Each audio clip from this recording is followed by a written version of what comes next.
Algebra 1, Common Core, Regents Review 1. So this is a video that I'm going to do. I'm going to try to make a series of these for Regents Review throughout the year. These would be great study guides for when it comes time to do the Regents. This is a particular study guide for a Regents Review quiz that I'm giving my students in class, but it's definitely going to be good to check it out when you're preparing for that June exam. So this is Review Video 1. So a few topics on here I plan to review: operations with rational, irrational numbers, literal equations, operations with polynomials, AC factoring and solving inequalities. So a couple of topics here, and I'll try to mix it up each video, and hopefully make enough of these that there'll be a nice playlist that help you prepare for that June exam. Anyway, so operations with operations with rational and irrational numbers. This is really the key that I think you want to try to remember. That and this is just something that you need to really have memorized. And the R and I equals I, R and R equals R. And what I'm really saying there, for the R and I, R represents rational and I represents irrational. And so when I say, let me highlight this. When I say R and I equals I, what I mean is that a rational and an irrational is always irrational. What I mean by what we're talking about is we're talking about operations. So whether we're adding, subtracting, multiplying, dividing, any operation there is, if you're working with two terms, and I'm adding them, subtracting, multiplying, or dividing, if one of them is rational and the other is irrational, the result will always be irrational if it's one of each. And that's what this is referring to, is one of each. So one of each always results in irrational. And, you need to sometimes be able to tell if something's rational or irrational. One of the common things we see in this course a lot is, square root of things. The square root of a square number is rational. For example, the square root of 4, the square root of 9, the square root of 16, the square root of 25, those are rational because they're the square root of a square number. It's rational. And irrational is square root of a non-square, the square root of 3, the square root of 5, the square root of 7 kind of thing. So a rational would be like the square root of 4, and irrational would be square root of 5. 4 is a square number, 5 is not. And if I were to add, subtract, multiply, or divide these, I'm going to get an irrational answer. When it comes to, so that's when there's one of each. If it's one of each, it's always irrational. The only time it's always rational is when you have two rationals. So if you're working with exclusively rational expressions, rad 4 and rad 9. If you're working with two rational expressions, add them, subtract them, multiply, and divide them, the result is always going to be rational. So one of each is always irrational. Two rationals is always rational. Then you get to the third possibility here. We talked about one of each, we talked about two rationals. Well, what about if you have two irrational numbers? This is the sometimes. Sometimes rational and sometimes irrational. And basically it depends. It depends on what the irrational numbers are. If you have something like, rad 7 is irrational minus rad 7 is irrational. Well, the result is 0. That's rational. But if you have rad 7 minus rad 5, both irrationals, you can't even subtract these. It's irrational. So it depends. And this is, a lot of times you see multiple choice questions on a Regents exam, like, which of the following is not true? They say, the product of two irrational numbers is always irrational. That is not true, because sometimes it's rational, sometimes it's irrational. So, this is really just something you really have to have memorized for that Regents exam. One of each is always irrational. Two R's is R. Two I's, it depends.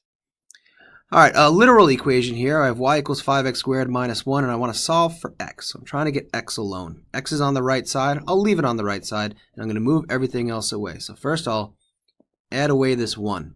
And we kind of work left to right here. And so I have y plus 1 on the left now. I can't add y and 1, so it's just y plus 1 equals 5x squared.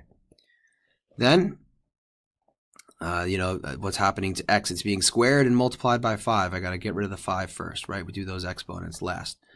we're doing reverse PEMDAS when we're solving things. So I can divide by 5 because they're being multiplied to get that away. So that's going to give us y plus 1 over 5 equals x squared. And how do I undo squared? I do the square root.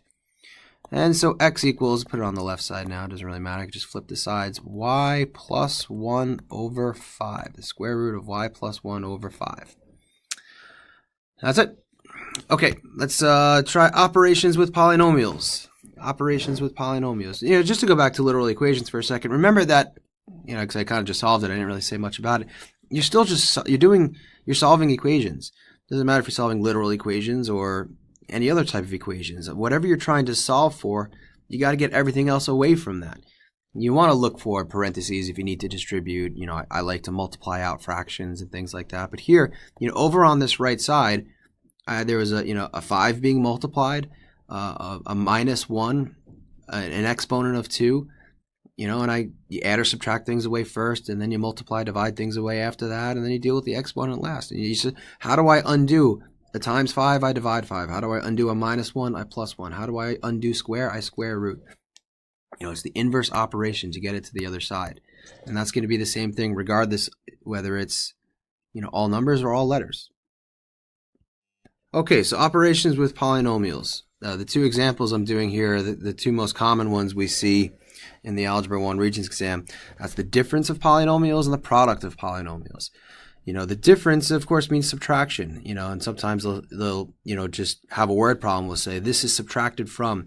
Remember, if you see subtracted from, that would be a case of this is subtracted from that. You got to remember to, check that order. If it's A is subtracted from B, that means B minus A, kind of thing.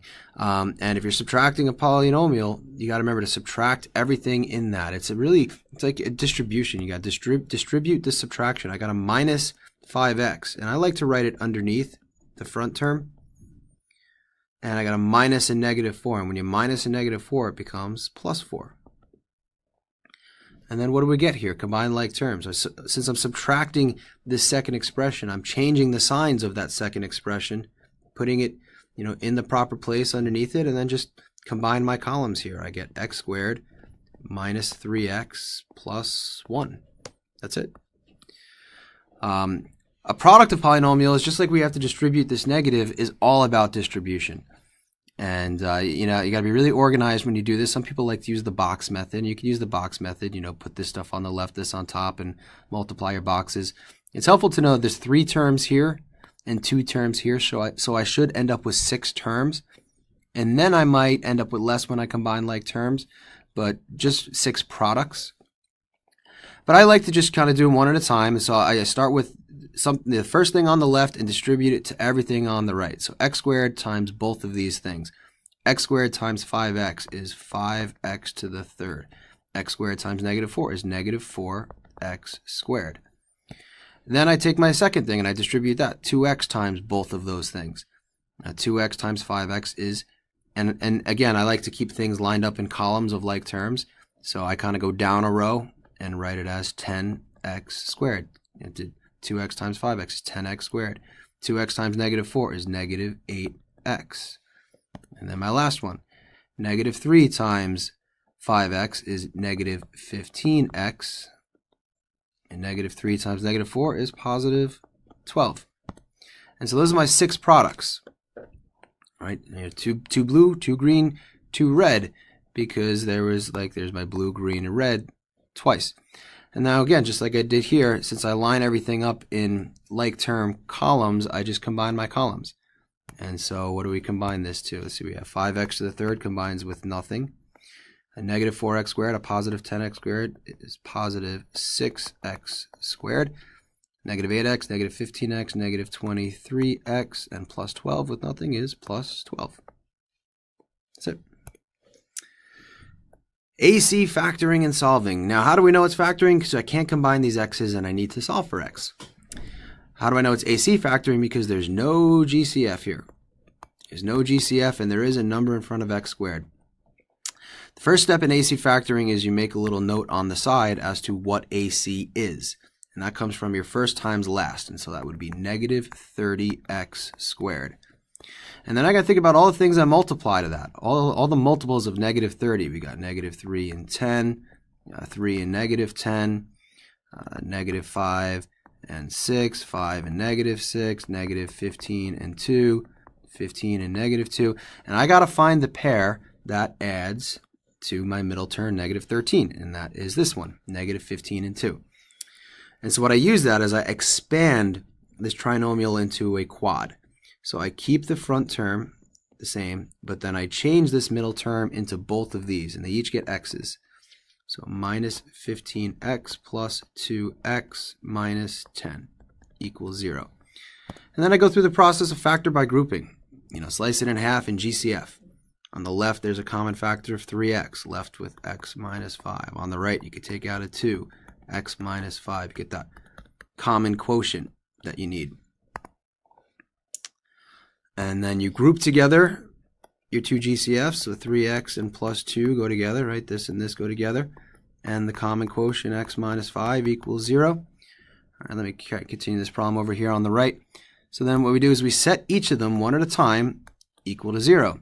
So 3x plus 2 equals 0. X minus 5 equals 0. And solve them.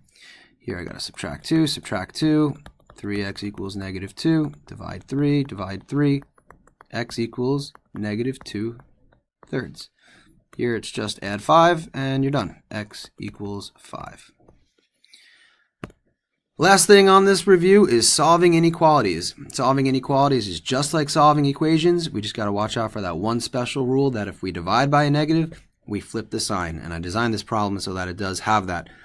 First, I always look for my variables. I got multiple x terms. I want them to be together on the left. So I'm going to subtract 6x. This will bring us to a negative 2x minus 7 greater than or equal to 3. With x on the left, move everything else to the right. Plus 7. So negative 2x greater than or equal to 10. Divide negative 2, and that's that special rule of divide by a negative means flip the inequality. And so my final answer here is going to be x is, instead of greater than or equal, less than or equal to 10 divided by a negative 2 is negative 5. That's it. All right, guys, so that's a bunch of Algebra 1 Regents review. Those are most of our topics from the first couple of months. We got rational, irrational stuff. Remember those rules. Literal equations are just like regular equations, just with more letters. You got to be careful with order and distribution when it comes to your polynomials. AC factoring is a process. Follow the procedure. And when you're solving inequalities, don't forget if you divide or multiply by a negative, you got to flip that inequality sign. All right, that's it. See ya.